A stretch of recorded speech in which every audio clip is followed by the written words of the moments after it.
Hello friends, ఈరోజు మనం మ్యాథమెటిక్స్లో ఈ మధ్య కాలంలో ఎక్కువగా అడుగుతున్నటువంటి క్వశ్చన్స్ చూద్దాము.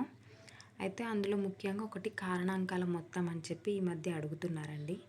దానికి మనం ముందు దాన్ని ప్రధాన కారణాంకాల లబ్దంగా రాసుకోవాలి. అంటే కాసాగు చేసేటప్పుడు కేవలం ప్రధాన సంఖ్యలను మాత్రం తీసుకొని కాసాగు చేసుకొని ఈ విధంగా రాసుకున్న తర్వాత కారణాంకాల మొత్తం చేసేటప్పుడు మనకి పవర్లో ఉన్న నెంబర్ నుంచి తక్కువ నెంబర్ రాసుకుంటూ పోవాలి. మధ్యలో మనం ప్లస్ గుర్తు పెట్టుకోవాలన్నమాట. తర్వాత ఈ నెంబర్కి 3/1 + 3/0, 5/1 + 5/0 అయితే 2 స్క్వేర్ అంటే 4, 2/1 అంటే 2 + 1, 3 + 1, 5 + 1. నెక్స్ట్ 4 + 6 7 కదండి. ఇక్కడ 7 ఇంటూ ఇక్కడ మనకు 4 అండి, ఇక్కడ 6 అండి. మొత్తం మనకు క్యాలిక్యులేట్ చేస్తే 168 వస్తుందండి. ఇది కారణాంకాల మొత్తం దీన్ని అవుతుంది. ఈ విధంగా మనం ఇంకొక ప్రాబ్లం కూడా చూద్దామండి. ఇక్కడ 270 ఇచ్చారు కదా. అయితే ఫస్ట్ మనం దాన్ని ప్రధాన కారణాంకాల లబ్దంగా రాసుకోవాలన్నమాట. 2 1 2 6 2 6 2 5 10. నెక్స్ట్ 3 అండి, 3 4 12, 3 5 15,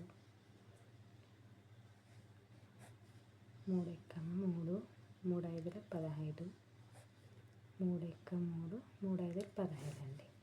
ఇవి వచ్చిన ఈ నెంబర్స్ అన్నీ మనం ఎన్నిసార్లు ఉన్నాయనేది రాసుకోవాలండి.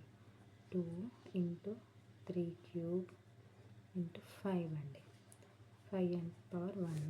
దీన్ని కూడా సేమ్ ఇంత ముందులాగానే 2 అలాగే ఉంది కదండి, 2 అలాగే రాసుకుందాం. 2/1 కదా, ఏం లేదంటే 2/1 + 2/0 ఇంటూ 3³ కదండి, 3³ + 3² + 3/1 + 3/0 అండి, ఇంటూ 5/1 కదా, 5/1 + 5/0 అండి.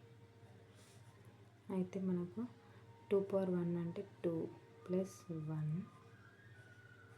3³ అంటే 27 కదండి, 27. 3 × 9, 9 × 27 కదండి, 9.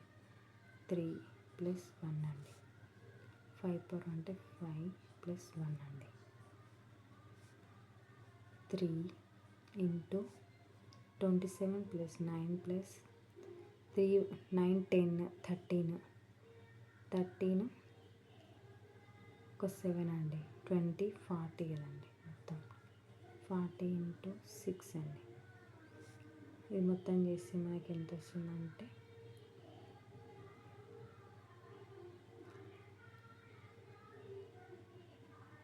ఇక్కడ 3/0 అంటే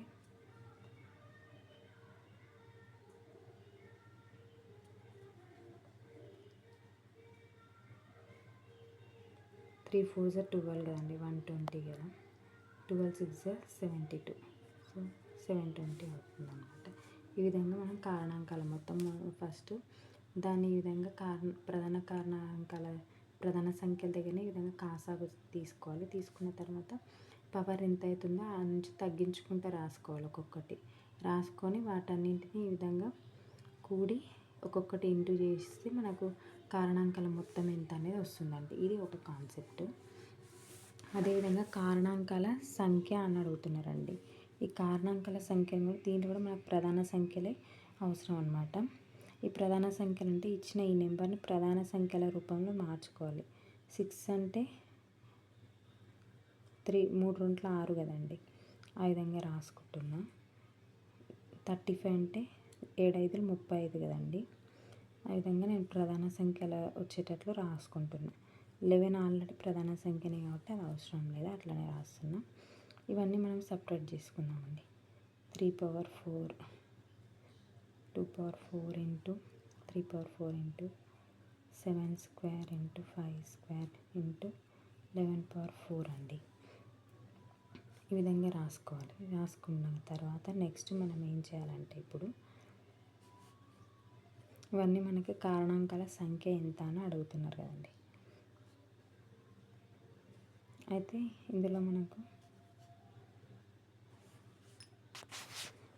కారణాంకాల సంఖ్య కదండి ఇప్పుడు మనం రాసేది. అయితే కారణాంకాల సంఖ్య రాసేటప్పుడు ఏం చేయాలంటే మనం ఈ పవర్స్ని చూసుకోవాలన్నమాట. ప్రతి పవర్కి మనము 1 యాడ్ చేయాలన్నమాట. ఇప్పుడు మనకి ఇక్కడ 4 ఉంది కదండి, 2 పవర్ 4 ఉంది కదా. ఇప్పుడు కింద ఉన్న నెంబర్స్ మనకు అవసరం లేదు, ఈ పవర్స్ మాత్రమే, వాటికి 1 యాడ్ చేయాలి. 3 పవర్ 4 ఉంది కదండి, దానికి 1 యాడ్ చేయాలి. నెక్స్ట్ 7 స్క్వేర్ ఉంది కదా, దానికి 1 యాడ్ చేయాలి. నెక్స్ట్ 5 స్క్వేర్ కాబట్టి దానికి ఒక 1 యాడ్ చేయాలి. అదేవిధంగా ఇక్కడ మనకు 5 స్క్వేర్ ఉంది కదండి,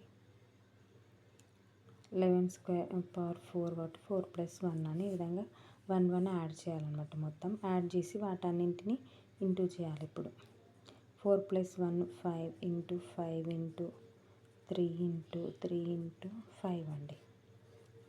వీటిని మొత్తము ఇంటూ చేయాలి. 5 5 = 25, 3 3 = 9 × 5 అండి. ఈ విధంగా మొత్తం మనం టోటల్ చేసినట్లయితే మనకు 1125 అవుతుందండి. ఈ విధంగా మనము కారణాంకాల సంఖ్య ఎంత అనేది తెలుసుకోవచ్చు. అయితే ఈ కారణాంకాల సంఖ్యకు మనం ఇంకొక ఎగ్జాంపుల్ కూడా చూద్దాము. ఇక్కడ చూడండి, కారణాంకాల సంఖ్యనే మళ్ళీ ఇది కూడా. అయితే ఈ విధంగా దానిలో ఆల్రెడీ మనకు 2 ప్రధాన సంఖ్యని, 7 ప్రధాన సంఖ్యని, 13 ప్రధాన సంఖ్యని, 19 ప్రధాన సంఖ్యని, అన్ని ప్రధాన సంఖ్యల్లో ఉన్నాయి కాబట్టి మనం వీటిని మళ్ళీ చేంజ్ చేసుకోవాల్సిన అవసరం ఏం లేదు. అయితే పైన ఉన్న ఈ పవర్స్కి మనము ఒక్కొక్కటి కలపాలన్నమాట.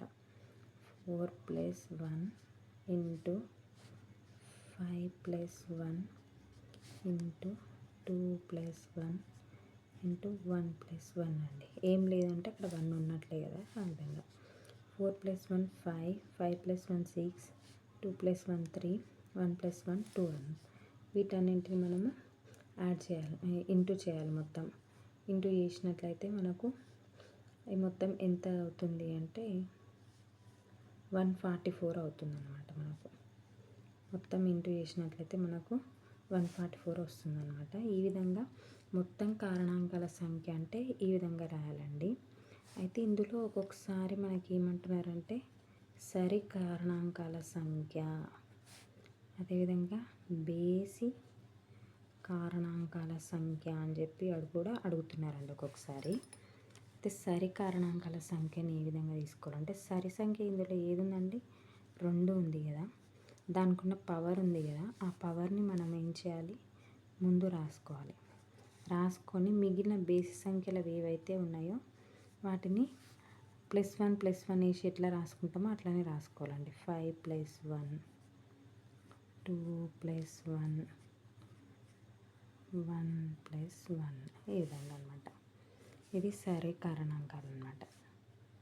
4 × 6 × 3 × 2.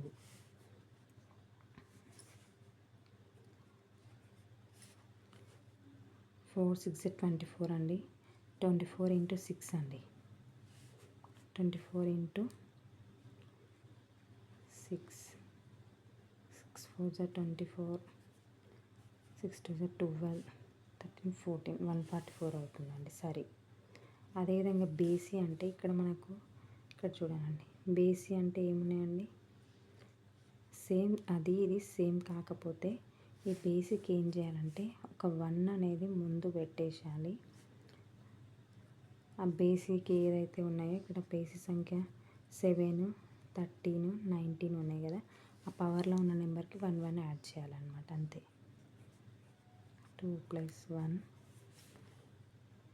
1+1 అంటే ఈ మొత్తం 5+1 6 × 3 × 2, 6 3 = 18, 18 2 ఎంత అండి, 18 2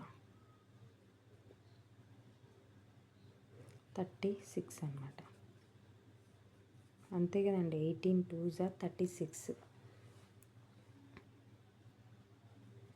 ఈ విధంగా మనము కారణాంకాల సంఖ్యలో ఫస్ట్ మనకి ఏదైతే ఇచ్చింటారో దాన్ని పైన పవర్స్ ఉంటాయి కదండి, వాటన్నింటికి ఒక్కొక్కటి యాడ్ చేసుకోవాలి. యాడ్ చేసుకొని దాన్ని అంతా ఇంటూ చేస్తే మనకు కారణాంకాల సంఖ్య అనేది వస్తుంది. దానిలో మనకు సరి కారణాంకం, బేసి కారణాంకం అని ఈ విధంగా అడిగినట్లయితే సరి కారణాంకం అయితే సరి సంఖ్య ఏదైతే ఉందో దాని యొక్క పవర్‌ను ముందు రాసుకొని మిగిలిన వాటన్నిటికి సేమ్ 1 యాడ్ చేసేసి ఇంటూ చేయాలి. ఇది సరి కారణం. అదే బేసి అంటేనేమో బేసికి మనం 1 అనేది ముందు పెట్టేసి మిగిలిన బేసి పైన ఏవైతే ఉన్నాయో వాటన్నింటికి 1 యాడ్ చేసేసి అన్నీ ఇంటూ చేయాలన్నమాట. ఇది మనకు బేసి కారణాంకాల సంఖ్య అన్నమాట. ఓకే ఫ్రెండ్స్, ఇలాంటివి ఇంకా క్వశ్చన్స్ మీకు కావాలి, షేర్ చేయాలి, వీడియోస్ కావాలి అంటే కామెంట్ చేయండి. అదేవిధంగా మన ఛానల్ని సబ్స్క్రైబ్ చేయండి.